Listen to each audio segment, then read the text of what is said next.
Quelle force surnaturelle permettait à un géant de porter sur ses épaules le poids du monde entier?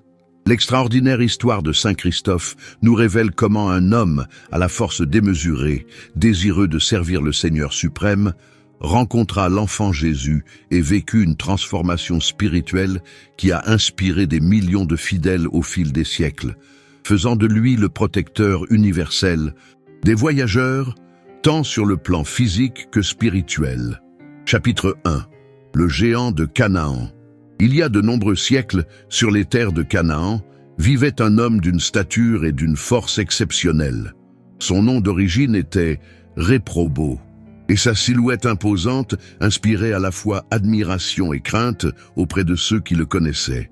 Doté d'une musculature incomparable et d'une hauteur dépassant largement celle de ses contemporains, Réprobo s'était forgé une réputation de guerrier redoutable, servant dans les armées des rois locaux qui appréciaient son pouvoir inégalé sur le champ de bataille. La vie de Réprobo se déroulait entre batailles et conquêtes, mettant sa force surhumaine au service de seigneurs terrestres qui l'utilisaient comme une arme vivante. Pourtant, malgré l'admiration suscitée par sa puissance physique, un vide inexplicable grandissait en lui, une insatisfaction qu'aucune victoire militaire ni faveur des puissants ne pouvait combler. Quelque chose dans son âme gigantesque lui murmurait qu'il était destiné à un dessein plus grand, à servir quelqu'un de véritablement digne de sa loyauté. Les légendes racontent que Réprobo possédait un visage peu avenant, presque bestial, en contraste avec la noblesse qui commençait à germer en lui. Certains récits anciens évoquent même qu'il appartenait à la race des cynocéphales, des êtres à tête de chien, symbolisant peut-être sa nature primitive avant sa conversion. Cette apparence effrayante faisait que beaucoup l'évitaient, sans soupçonner la bonté endormie sous ce masque de férocité. Au fil des années, Réprobo prit pleinement conscience de sa force et du pouvoir qu'elle représentait. Un jour, après une bataille particulièrement sanglante, en contemplant les ravages de la guerre, une question se forma dans son esprit. Au service de qui devrais-je vraiment mettre cette force extraordinaire? La réponse qui jaillit de son cœur fut limpide. Il ne servirait que le roi le plus puissant du monde, car seul un souverain de cette envergure mériterait son allégeance totale. Cette détermination marqua le début d'un voyage extraordinaire pour Réprobo, une quête qui le conduirait sur des chemins inattendus et le transformerait à jamais. Le géant de Canaan allait découvrir que la véritable force ne résidait pas dans la puissance musculaire ou la capacité de détruire, mais dans quelque chose de bien plus profond et puissant, qui changerait sa compréhension du monde et de lui-même. Chapitre 2. À la recherche du roi suprême. Poussé par sa ferme résolution, Réprobo quitta sa terre natale et entreprit un périple à travers de vastes déserts, des montagnes majestueuses et des cités anciennes. Sa quête avait un unique objectif, trouver et servir le monarque le plus puissant de la terre. À chaque pas, sa détermination grandissait, convaincu que sa force exceptionnelle devait être mise au service de celui qui en était véritablement digne. Après de longues journées de voyage, Réprobo arriva à la cour d'un roi dont la renommée de pouvoir et de richesse s'étendait aux royaumes environnants. Le souverain, impressionné par la force et la taille du géant, l'accueillit en grande pompe et l'intégra immédiatement à sa garde personnelle. « Enfin, pensais-tu, j'ai trouvé un seigneur digne de ma loyauté. » Pendant plusieurs jours, il observa avec admiration comment le roi gouvernait de vastes territoires et comment ses ordres étaient exécutés sans la moindre objection, tant par les nobles que par le commun des mortels. Pourtant, un incident inattendu fit vaciller la perception de Réprobo envers son nouveau maître. Une nuit, alors qu'il servait dans la grande salle du palais, un ménestrel entama une ballade évoquant le diable. À la surprise de Réprobo, chaque fois que ce nom était prononcé, le puissant roi traçait la croix avec un évident effroi. Intrigué et déconcerté, le géant s'approcha et demanda d'une voix posée « Pourquoi redoutes-tu le diable? Si tu le crains, cela doit signifier qu'il est plus puissant que toi. » Incapable de dissimuler sa peur, le roi répondit « Le diable possède des pouvoirs qu'aucun souverain terrestre ne détient. Sa méchanceté dépasse de loin toute force humaine. » Ces mots résonnèrent profondément dans le cœur de Réprobo. Si son maître actuel redoutait quelqu'un de plus puissant, alors il n'était pas le roi suprême qu'il cherchait. Déterminé, le géant décida de partir à la rencontre de ce fameux diable pour se mettre à son service, persuadé que c'était lui en réalité le détenteur du pouvoir ultime. Sans se retourner, Réprobo quitta le palais et reprit sa route sur des chemins incertains, animés d'un nouvel objectif. Les légendes racontent que Réprobo erra dans des contrées désolées et sur des terres sombres, lieux où le mal semblait avoir une influence plus forte. Sa quête le mena finalement jusqu'à un individu singulier qui commandait une bande de foragidos et se vantait de servir le diable. Impressionné par la force du géant, cet homme sinistre lui offrit une place de choix parmi ses partisans, lui promettant ainsi de servir le prince des ténèbres, le plus puissant de tous les seigneurs. Chapitre 3. La rencontre avec l'ermite. Durant son séjour avec la bande de foragidos, Réprobo fit l'expérience des voies du mal et de la destruction, persuadé de servir le Seigneur suprême. Mais un jour, alors qu'il cheminait sur un sentier solitaire, un événement vint ébranler ses certitudes. Arrivé à un carrefour, le chef des bandits dévia soudainement sa route pour éviter une croix dressée au bord du chemin.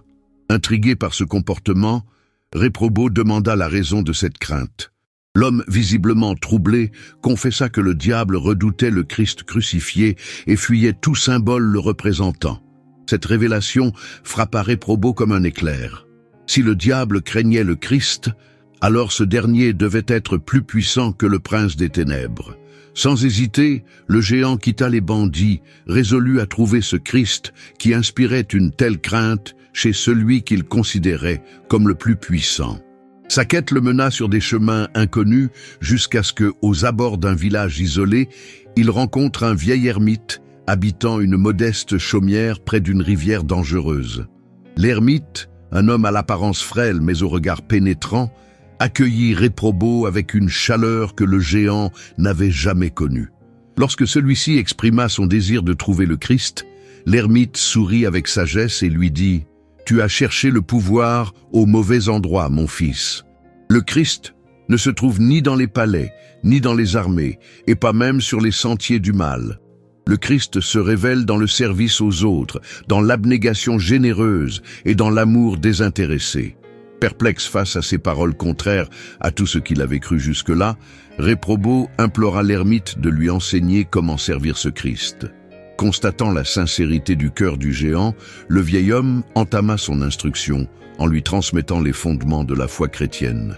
Il lui parla du Fils de Dieu, venu non pour être servi, mais pour servir, du roi des rois qui lavait les pieds de ses disciples et offrait sa vie par amour pour l'humanité.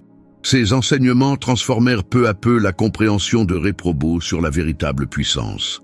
Jour et nuit, il écouta attentivement les récits du Christ, ses miracles, ses paraboles, sa passion et sa résurrection.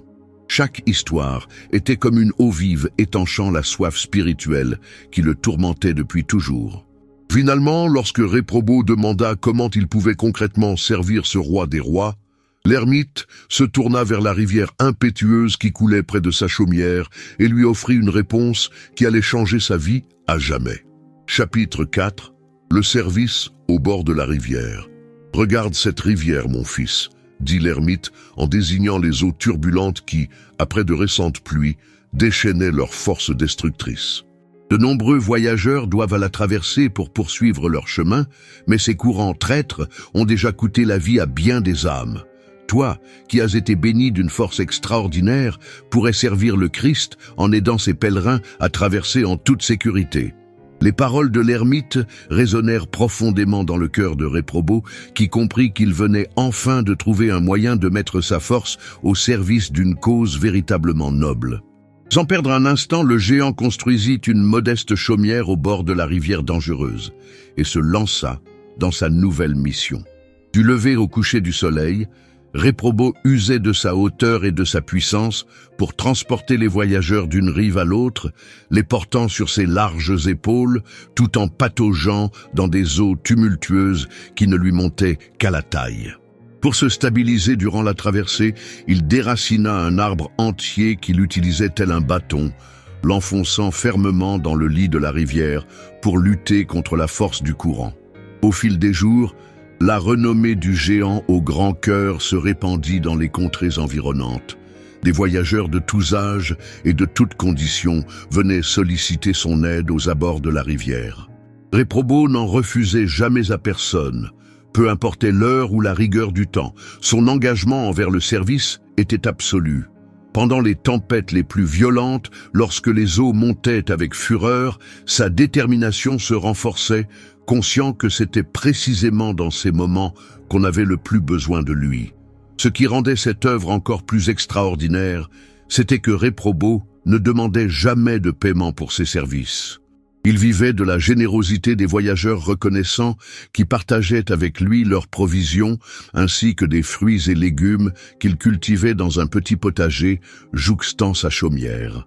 Une vie autrefois marquée par la violence et la recherche égoïste du pouvoir se transformait peu à peu en un témoignage de service désintéressé et de sincère générosité.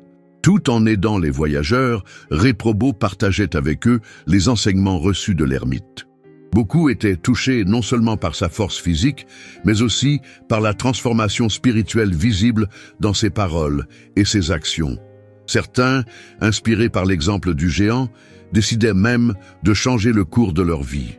Pourtant, malgré toute la bonté désormais émanant de lui, Réprobo sentait qu'il n'avait pas encore rencontré personnellement le Christ, celui à qui il aspirait tant servir. Et cette absence lui causait une douce mélancolie qui ne trouvait de soulagement que dans la pratique incessante de la charité. Chapitre 5. L'enfant divin. Par une nuit orageuse, alors qu'une pluie battante s'abattait sur la région et que la rivière rugissait d'une fureur déchaînée, Réprobo se préparait à se reposer après une journée particulièrement épuisante. Le mauvais temps avait tenu les voyageurs à l'écart et le géant profitait de ce repos inattendu pour reprendre des forces. Mais alors qu'il commençait à sombrer dans le sommeil, il entendit une voix d'enfant l'appeler depuis l'autre rive. « Réprobo, Réprobo, aide-moi à traverser !» Surpris qu'un enfant se trouve seul dans de telles conditions, le géant se leva aussitôt, saisit son bâton et se dirigea vers la rivière en furie. À son arrivée sur la berge, il aperçut un petit garçon qui attendait patiemment sous la pluie torrentielle. Malgré l'intensité de l'orage, le visage de l'enfant irradiait une sérénité inexplicable. « Que fais-tu ici, tout seul, mon petit ?» demanda Réprobo, inquiet. « J'ai besoin de traverser la rivière », répondit simplement l'enfant, d'une voix douce mais suffisamment forte pour se faire entendre par-dessus le fracas de la tempête. Sans poser davantage de questions, le géant souleva le petit et le plaça sur ses larges épaules, comme il le faisait pour tous les voyageurs, et entama la traversée des eaux déchaînées. À chaque pas dans la rivière, Réprobo sentait le poids sur ses épaules augmenter de façon inexplicable. L'enfant, qui paraissait d'abord léger comme une plume, devenait progressivement de plus en plus lourd, au point que le géant, malgré sa force prodigieuse, commençait à chanceler sous la charge. Les eaux plus violentes que jamais l'atteignaient désormais jusqu'à la poitrine, et son fidèle bâton se pliait dangereusement sous la pression combinée du courant et du poids extraordinaire. « Enfant !» s'exclama Réprobo, la voix coupée par l'effort. « Tu pèses comme si tu portais le monde entier sur mes épaules. » C'est alors qu'il entendit la réponse qui allait changer le cours de son existence. « Ne t'étonne pas, Réprobo, car non seulement tu portes sur tes épaules le poids du monde, mais aussi celui qui l'a créé. Je suis Jésus, le Christ que tu as cherché et que tu as servi fidèlement sans me connaître. » À cet instant précis, une lumière radiante émana du petit, illuminant les eaux tumultueuses et révélant sa véritable identité. Le visage enfantin se transforma un instant, dévoilant la majesté et la compassion infinie du Sauveur du monde. Réprobo, submergé par cette révélation, rassembla ses dernières forces pour terminer la traversée, conscient de vivre le moment le plus sacré de son existence. Arrivé sur l'autre rive, il s'agenouilla, épuisé, mais rempli d'une joie indicible. Chapitre 6. Le poids du monde. À genoux sur la berge, le cœur battant avec fracas dans sa poitrine, Réprobo contemplait l'enfant qui désormais diffusait une lumière douce mais pénétrante, chassant les ténèbres de la nuit orageuse. Le petit, arborant un sourire empreint d'une sagesse éternelle, toucha la tête du géant et lui parla d'une voix claire. « Tu as cherché à servir le plus puissant, et sans t'en rendre compte, tu m'as trouvé dans chaque voyageur que tu as aidé. Aujourd'hui, en me portant sur tes épaules, tu as éprouvé une parcelle du poids que j'ai porté pour toute l'humanité. » Les paroles de l'enfant divin pénétrèrent au plus profond de l'âme de Réprobo, lui apportant une compréhension soudaine et transformatrice de la véritable signification du pouvoir et du service. Il comprit que la véritable grandeur ne résidait pas dans la force physique ou dans la capacité à dominer autrui, mais dans la volonté de se mettre au service des autres par amour. « Seigneur, répondit-il, la voix tremblante d'émotion, si c'est toi que j'ai cherché durant tant d'années, permets-moi de te servir pour le reste de mes jours. » L'enfant prit alors le bâton que Réprobo avait utilisé pour traverser la rivière et l'enfonça dans la terre humide en disant « Ce bâton, qui t'a soutenu alors que tu me portais, fleurira demain en signe que ton service est agréable aux yeux de Dieu. » Puis il ajouta « À partir d'aujourd'hui, tu ne seras plus appelé Réprobo mais Christophore, ce qui signifie « porteur du Christ », car tu m'as porté sur tes épaules. Va maintenant et porte-moi aussi dans ton cœur, partageant avec tous ce que tu as vécu cette nuit. » Lorsque l'aube se leva, dissipant les derniers vestiges de l'orage, Christophore se réveilla et constata que l'enfant avait disparu. Un instant, il se demanda si tout cela n'avait été qu'un rêve, mais en regardant là où il avait planté son bâton, il fut émerveillé. Le tronc sec avait pris racine et s'était transformé en un arbre luxuriant, chargé de fruits et de fleurs jamais vues auparavant. Ce miracle confirmait la réalité de cette rencontre divine et scellait la nouvelle mission qui lui avait été confiée. L'expérience d'avoir littéralement porté le poids du monde en la personne du Christ transforma non seulement le nom de Réprobo, mais également sa compréhension de la vie et de sa propre vocation. Là où il avait jadis servi par devoir, il était désormais animé par un amour profond pour celui qui s'était révélé de manière si intime et personnelle. Le souvenir du poids sur ses épaules, qui avait failli le faire chanceler malgré sa force surhumaine, lui rappelait sans cesse l'immensité du sacrifice du Christ pour l'humanité et enflammait en lui le désir ardent de partager cette révélation avec tous ceux qu'il croisait. Chapitre 7. La conversion du géant. La transformation de Réprobo en Christophore ne se limita pas à un simple changement de nom, mais représenta une profonde métamorphose spirituelle qui affecta chaque aspect de son être.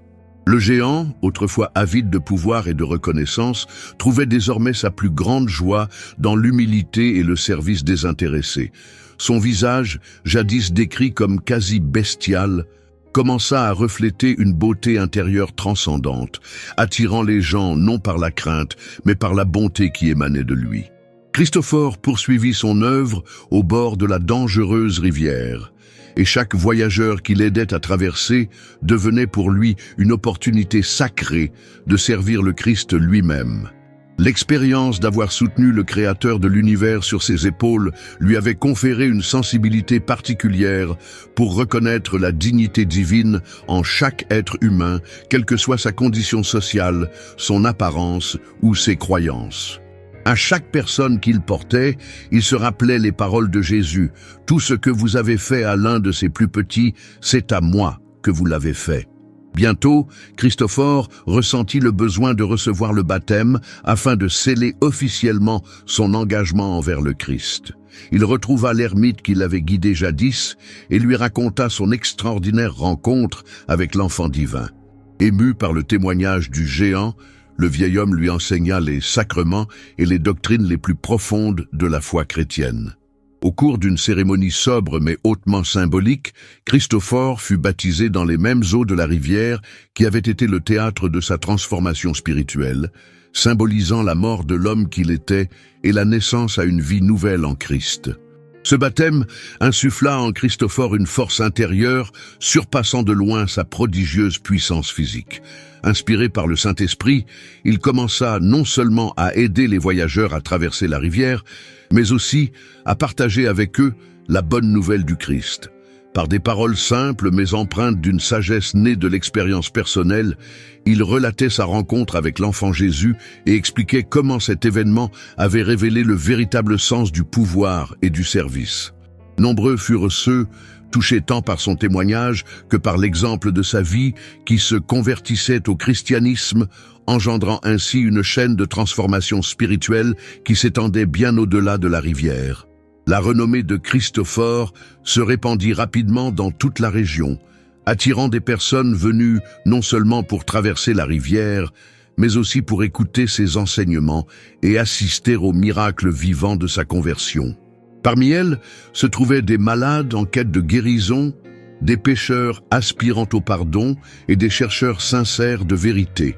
À la surprise même de Christophore, beaucoup expérimentaient des guérisons miraculeuses et des libérations spirituelles en sa présence, signe manifeste de la puissance divine, agissant à travers sa foi sincère et son dévouement absolu à la volonté de Dieu. Chapitre 8. Les miracles de Saint Christophe. La vie de Christophore devint un témoignage vivant du pouvoir transformateur du Christ, non seulement à travers sa propre conversion, mais également par les innombrables prodiges accomplis grâce à son intercession. Ces miracles, consignés avec révérence par ceux qui en furent témoins, contribuèrent grandement à l'expansion de la foi chrétienne dans des régions encore imprégnées de paganisme, consolidant la figure de Christophore en tant que puissant saint intercesseur dans la tradition de l'Église. L'un des miracles les plus célèbres eut lieu lorsqu'une mère désespérée arriva près de la rivière, portant son jeune enfant, gravement malade d'une fièvre qu'aucun médecin n'avait réussi à faire baisser.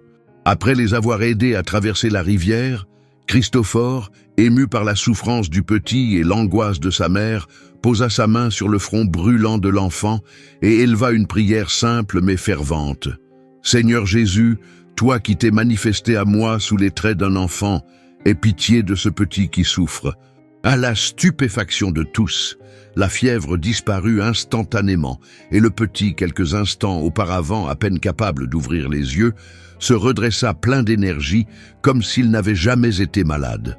Une autre fois, un groupe de voyageurs fut surpris par des bandits alors qu'ils attendaient pour traverser la rivière. Voyant que Christophore s'approchait pour les défendre, les malfaiteurs, impressionnés par la stature imposante du saint, tentèrent de l'intimider avec leurs armes. Sans montrer le moindre signe de peur, le saint leva la main en signe de paix et déclara « Au nom du Christ, arrêtez-vous ». À l'instant même, les bandits furent paralysés, incapables de bouger ou de prononcer le moindre mot. Ce n'est que lorsqu'ils promirent sincèrement d'abandonner leur vie de délinquance que Christophore permit le retour de leur mobilité, faisant de cet incident le début d'une conversion profonde pour plusieurs d'entre eux. Un miracle particulièrement remarquable fut celui de la multiplication des aliments lors d'une sévère famine qui ravageait la région. Des centaines de personnes se pressèrent auprès de Christophore en quête d'aide, attirés par sa réputation de sainteté. Bien qu'il ne disposât que d'un modeste potager et de quelques poissons qu'il pêchait dans la rivière, le saint partagea avec générosité ce peu dont il disposait. Contre toute attente, la nourriture ne venait jamais à manquer, peu importe le nombre de convives, rappelant ainsi le miracle évangélique de la multiplication des pains et des poissons. Ce prodige se poursuivit pendant des semaines, jusqu'à ce que les premières récoltes atténuent la pénurie. Les récits de guérisons miraculeuses se multiplièrent avec le temps. Des aveugles retrouvaient la vue dès que Christophore traçait sur leurs yeux le signe de la croix. Des paralysés marchaient de nouveau après avoir été transportés par le saint à travers la rivière. Et des personnes tourmentées par des esprits mauvais trouvaient la délivrance en sa présence. Toutefois, ces miracles ne furent jamais une source d'orgueil pour Christophore, qui rappelait sans cesse que c'était le Christ, et non lui, qui accomplissait ces œuvres extraordinaires, insistant sur le fait que la véritable guérison ne concernait pas seulement le corps, mais surtout l'âme en réconciliation avec Dieu. La renommée de ces prodiges parvint finalement aux oreilles des autorités romaines, inquiètes de l'essor des conversions au christianisme suscitées par le témoignage et les miracles de Christophore. Cette notoriété marqua le début d'une nouvelle ère pour le saint. le conduisant de la relative quiétude de son ministère au bord de la rivière vers le tumulte de la confrontation avec le pouvoir impérial et la persécution des chrétiens. Chapitre 9. Prêcher la parole. Fort de son expérience personnelle avec le Christ et des innombrables miracles qui confirmaient sa mission, Christophore ressentit l'appel intérieur de porter le message évangélique au-delà des rives de la rivière où il avait fidèlement servi pendant tant d'années. La région de Lycie, dans l'actuelle Turquie, devint le principal théâtre de son activité missionnaire, un territoire où le paganisme était encore profondément enraciné et où les disciples du Christ faisaient face à une hostilité croissante de la part des autorités romaines. Avec la même détermination qui l'avait poussé à rechercher le roi suprême, Christophore pénétra villes et villages pour proclamer la bonne nouvelle de Jésus-Christ. Sa présence imposante attirait immédiatement l'attention des foules, mais c'était son témoignage personnel qui captivait véritablement les cœurs. Par des paroles simples mais pleines de conviction, il relatait sa rencontre avec l'enfant divin et expliquait comment cette expérience avait transformé sa vision du pouvoir et du service. « J'ai porté sur mes épaules le Créateur de l'univers », disait-il souvent, « et j'ai découvert que son joug est léger pour ceux qui l'acceptent avec amour. » La prédication de Christophore se distinguait par son approche pratique et sa profonde connexion avec la vie quotidienne des gens. Contrairement à certains philosophes et orateurs de son temps, qui s'égaraient dans des abstractions intellectuelles, le saint utilisait des métaphores tirées de la nature et des expériences communes pour illustrer les vérités essentielles de la foi. La rivière, qui avait été le théâtre de sa transformation, devenait dans ses sermons le symbole des épreuves et des obstacles que l'on ne peut surmonter qu'avec l'aide du Christ. L'expérience de porter les voyageurs à travers les eaux tumultueuses incarnait la mission de l'Église de guider les âmes vers le salut. Partout où il allait, Christophore fondait de petites communautés chrétiennes, instruisant minutieusement les nouveaux convertis aux fondements de la foi et désignant des responsables locaux pour poursuivre l'œuvre missionnaire après son départ. Son souci n'était pas uniquement la conversion initiale, mais bien le développement spirituel constant des croyants. Il enseignait à ses disciples non seulement à professer la foi de bouche, mais aussi à la vivre par leurs actions, insistant sur le service aux plus démunis comme expression concrète de l'amour pour le Christ, présent dans chacun des souffrants. La prédication de Christophore provoquait des réactions diverses. Certains accueillaient avec enthousiasme le message libérateur du Christ, en particulier les pauvres, les malades et les exclus, qui trouvaient dans l'Évangile une dignité et un espoir que la société leur refusait. D'autres, notamment parmi les classes privilégiées et les prêtres païens, voyaient d'un œil méfiant et hostile l'expansion de cette nouvelle foi qui remettait en question les fondements de l'ordre social établi. Cette tension grandissante entre le message chrétien et le système religieux politique de l'Empire romain finit par s'exprimer ouvertement. À plusieurs reprises, Christophore fut expulsé de villes où sa prédication avait eu un succès particulier. Dans d'autres, il subit interrogatoires et menaces de la part des autorités locales. Cependant, loin de se laisser intimider, ces épreuves ne firent que renforcer sa détermination à proclamer le Christ, conscient que le véritable disciple ne peut connaître que les épreuves de son maître, lui-même rejeté et persécuté pour avoir annoncé le royaume de Dieu. Chapitre 10. Face à l'Empire. L'influence grandissante de Christophore en Lycie ne tarda pas à attirer l'attention des autorités impériales, surtout lorsque le nombre de conversions commença à diminuer la fréquentation des temples païens et des célébrations en l'honneur de l'empereur. Sous le règne de l'empereur Décius, 249-251 après J.C. Tristement célèbre pour sa persécution implacable des chrétiens, un nouveau gouverneur nommé Dagno arriva dans la province avec pour mission de restaurer le culte impérial et d'éradiquer la menace chrétienne. Très vite, Dagno entendit parler d'un géant prêchant ouvertement sur un Dieu crucifié et accomplissant des prodiges capables d'attirer des foules. Intrigué tant par la description physique du missionnaire que par son aptitude à influencer les masses, le gouverneur ordonna sa capture immédiate. Il envoya 200 soldats avec pour mission de l'amener à lui, une force disproportionnée qui témoignait à la fois de la crainte qu'inspirait Christophore et de l'importance que lui accordaient les autorités. Les soldats trouvèrent Christophore en train de prêcher dans un petit village.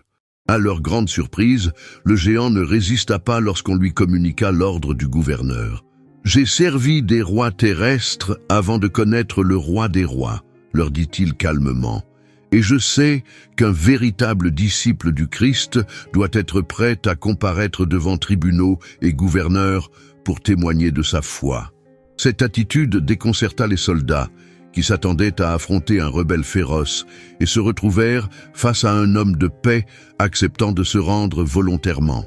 Au cours du long trajet vers la capitale provinciale, un événement extraordinaire se produisit. Christophore entama la conversation avec les soldats sur sa foi, partageant son témoignage personnel et leur expliquant la liberté et la paix intérieure qu'il avait trouvées en Christ. La sincérité de ses paroles, conjuguée à la cohérence évidente entre ses actes et son discours, toucha profondément le cœur de nombreux guerriers endurcis par les combats.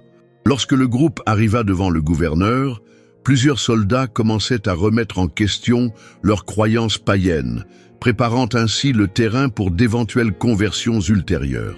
L'affrontement entre Christophore et Dagno symbolisait le choc de deux conceptions radicalement opposées du pouvoir et de l'autorité. Le gouverneur, installé sur son trône entouré des symboles de la gloire impériale, tenta d'abord d'intimider le saint par des menaces, puis de le tenter avec des promesses de richesse et d'honneur s'il renonçait à sa foi et sacrifiait aux dieux romains. Debout, avec la dignité sereine de celui qui a trouvé sa véritable identité en Christ, Christophore répondit: « J'ai déjà servi le roi le plus puissant qui soit, et j'ai découvert que la véritable richesse ne se trouve ni dans l'or ni dans l'argent, mais dans la connaissance et l'amour de Jésus-Christ. Rien de ce que tu pourrais m'offrir ne saurait se comparer à ce trésor. » Chapitre 11. Le martyre de Saint Christophe. Furieux devant l'indéfectible loyauté de Christophore envers le Christ, le gouverneur Dagno ordonna que le saint soit soumis à de cruelles tortures afin de briser sa volonté et le contraindre à renier sa foi. La tradition relate que Christophore fut fouetté avec des barres de fer, placé sur une grille de métal chauffée au rouge, puis enfermé dans une cage en bronze enflammée. À la stupéfaction des bourreaux et des spectateurs rassemblés dans l'amphithéâtre, le géant supporta ses supplices avec une force surnaturelle, sans jamais se plaindre, arborant sur son visage une expression de paix qui contrastait radicalement avec la cruauté de son supplice. Pendant sa captivité, d'autres prodiges vinrent renforcer la foi de nombreux païens. On raconte que lorsque des soldats tirèrent des flèches sur lui, celles-ci restaient suspendues dans l'air sans le toucher. Lorsque l'on tenta de le brûler vif, les flammes s'écartèrent de son corps sans lui faire aucun mal. Ces miracles, loin d'apaiser la colère du gouverneur, l'irritèrent au point qu'il ordonna l'exécution de certains de ses propres soldats, qui, touchés par ce qu'ils venaient d'observer, déclaraient publiquement leur foi en Christ. Dans une tentative désespérée de discréditer Christophore auprès du peuple, Dagno envoya dans sa cellule 2 belles courtisanes, Nicéa et Aquilina, chargées de le séduire afin de le détourner de sa foi. Mais, au lieu de succomber à la tentation, le saint s'adressa aux femmes avec une telle conviction sur la dignité et la beauté d'une vie consacrée au Christ, qu'elles connurent une conversion profonde.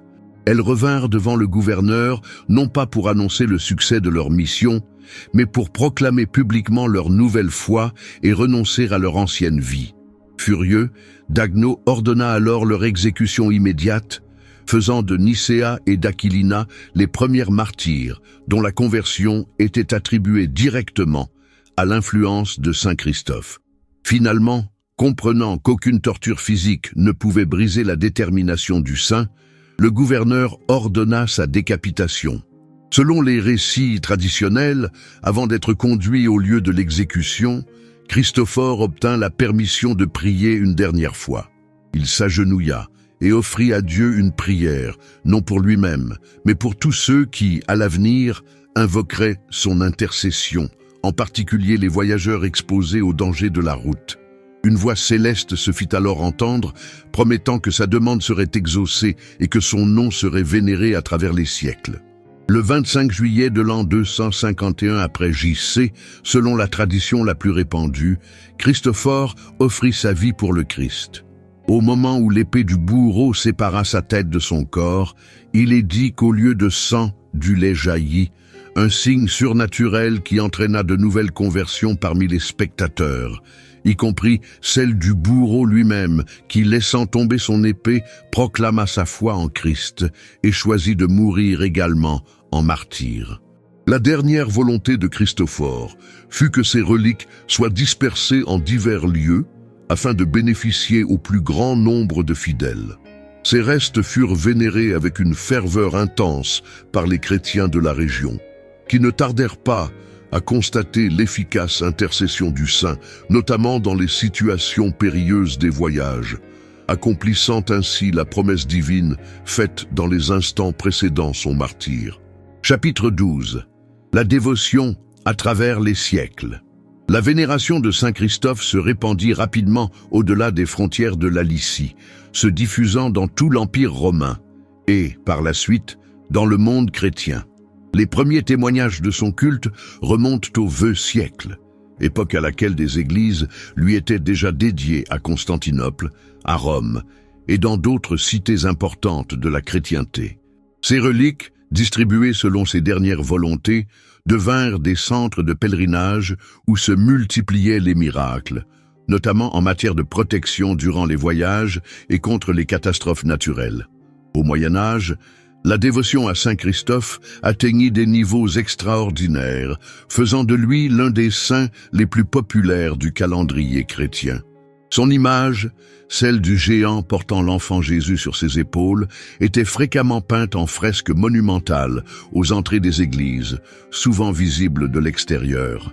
Il était communément admis que contempler l'image de Saint Christophe protégeait contre une mort subite en garantissant la réception des derniers sacrements au cours de la journée, raison pour laquelle les fidèles cherchaient à le voir chaque matin avant de commencer leurs activités.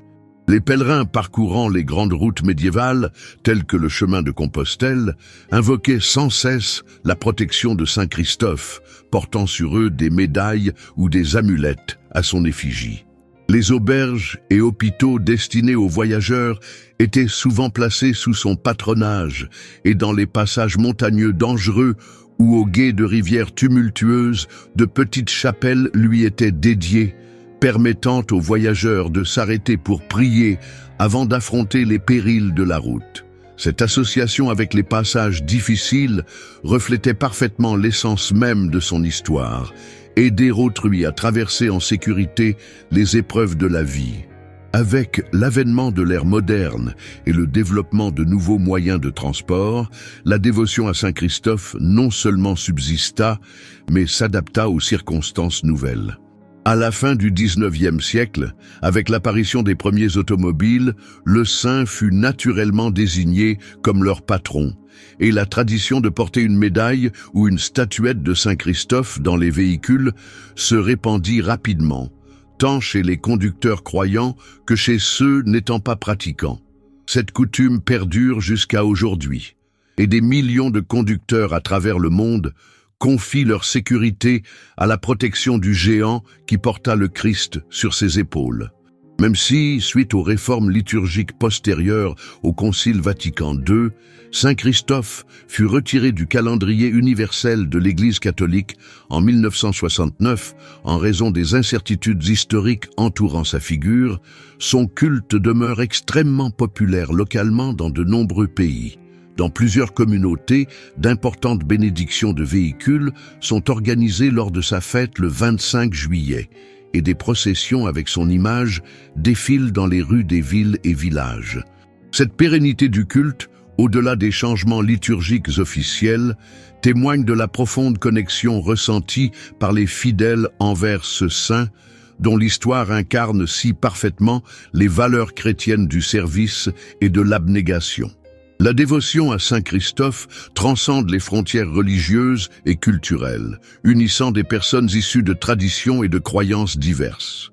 Son image incarne l'idée universelle du service désintéressé et de la protection en voyage, des valeurs qui trouvent écho dans le cœur humain, quel que soit le contexte religieux.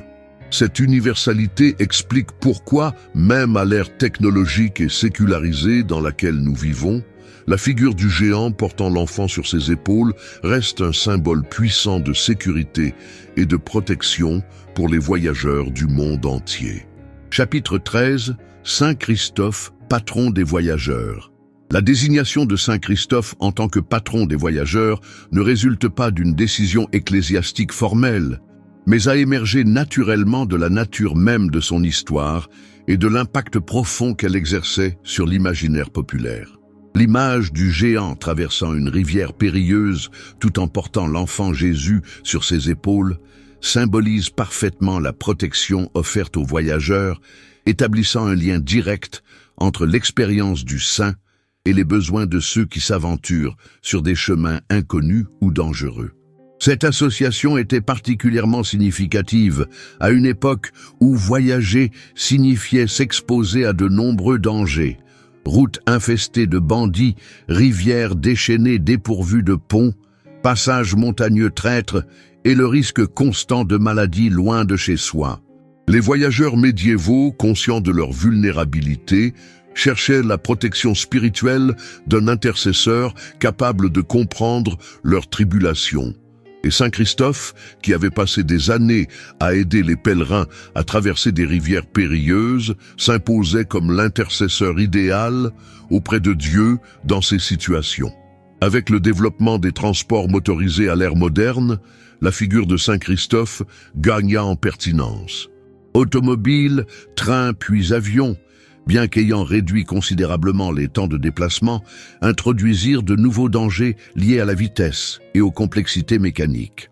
Le culte du saint s'adapta naturellement à ces nouvelles conditions, et son image se retrouva sur des tableaux de bord, en porte-clés ou sous forme de médaillons que les conducteurs portaient sur eux. La bénédiction des véhicules, lors de sa fête, devint une tradition répandue dans le monde catholique, attirant même ceux qui, sans être pratiquants, cherchaient une protection supplémentaire lors de leurs déplacements quotidiens. La protection promise par Saint Christophe ne se limite pas à l'aspect physique, elle englobe aussi la dimension spirituelle du voyage. Dans la tradition chrétienne, le voyage est souvent métaphoriquement assimilé à la vie elle-même, un chemin semé d'épreuves menant vers Dieu. Saint Christophe, qui avait lui-même traversé un périple spirituel de la recherche du pouvoir terrestre jusqu'à la rencontre avec le Christ, devient ainsi un modèle pour tout chrétien, appelant à porter le Christ dans son cœur et à le manifester à travers ses actions. Les récits d'interventions miraculeuses attribués à Saint Christophe se sont multipliés au fil des siècles et se poursuivent de nos jours. Des conducteurs échappant inexplicablement à des accidents, des voyageurs recevant une aide inespérée dans des situations désespérées, ou encore des personnes ressentant une présence protectrice lors de moments critiques sur la route. Ces témoignages, recueillis tant dans d'anciens manuscrits que dans des publications de dévotion modernes, entretiennent la foi dans l'efficacité de l'intercession du saint patron des voyageurs, qui avait promis avant son martyre de protéger ceux qui invoqueraient son aide. Dans le monde moderne, où la mobilité atteint des sommets inédits et où des millions de personnes se déplacent quotidiennement pour le travail, les études ou le tourisme, la figure de Saint Christophe revêt une importance particulière. Dans les aéroports, gares, ports et sur les routes du monde entier, on peut trouver des chapelles ou des images dédiées aux saints, offrant aux voyageurs un moment de recueillement et l'occasion de demander protection avant de poursuivre leur chemin. Cette présence tangible dans les espaces de transit contemporains démontre la capacité du culte de Saint Christophe à s'adapter aux évolutions culturelles et technologiques, tout en répondant aux besoins spirituels propres à chaque époque. Chapitre 14. Prière à Saint Christophe. Glorieux. Saint Christophe, qui a porté l'enfant Jésus sur tes épaules à travers les eaux tumultueuses, Protège-nous sur tous nos chemins. Garde nos pas lors de nos déplacements, écartant tout danger sur nos véhicules et routes. Plus encore, accompagne-nous dans le voyage spirituel de notre vie. Aide-nous à porter avec amour nos croix quotidiennes et à reconnaître le Christ en chacun de ceux que nous rencontrons. Toi qui as cherché à servir le Roi suprême et l'as trouvé dans le plus vulnérable, enseigne-nous que la véritable grandeur réside dans le service humble. Et quand viendra notre dernier voyage, reste à nos côtés pour nous conduire en toute confiance vers les bras aimants de celui que tu as jadis porté sur tes épaules et que tu contemples aujourd'hui dans la gloire éternelle. Amen.